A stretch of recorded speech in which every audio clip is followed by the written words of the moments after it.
Assalamualaikum warahmatullahi wabarakatuh. Perkenalkan, nama saya Widhi Nur Rahmat dari semester 5A. Di sini saya akan mereview mengenai tugas jurnal dari salah satu dosen Fakultas Hukum Universitas Surya Kencana Cianjur, yaitu dalam memenuhi tugas metode penelitian hukum dari Ibu Profesor Dr. Hajah Hindun Nuraini SMH dan Bapak Dr. Emrendi Aridayani SMH.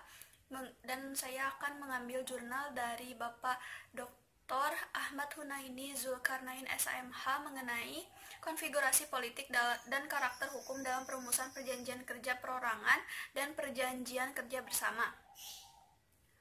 Indonesia negara yang berdasarkan atas hukum atau res state, tidak berdasarkan kekuasaan belaka atau mass state, dan Indonesia menganut faham negara hukum modern welfare state. Tertuang dalam alinea 4 pembukaan Undang-Undang Dasar 1945 yang menyebutkan tugas negara adalah memajukan kesejahteraan umum atau mewujudkan kesejahteraan rakyat.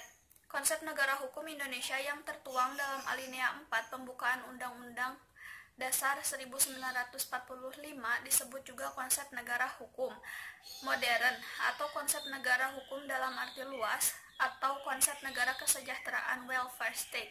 Teori atau pola negara hukum Indonesia termasuk prinsip-prinsip dan asas-asasnya telah disesuaikan dengan kondisi Indonesia berdasarkan falsafah Pancasila.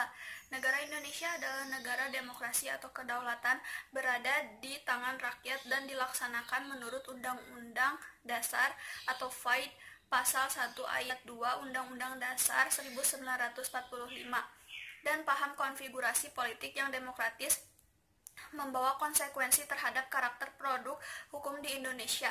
Konfigurasi politik yang demokratis dengan karakter produk yang responsif atau populistik merupakan konfigurasi politik dan karakter produk hukum hubungan industrial di Indonesia, terutama dalam proses perumusan PKB.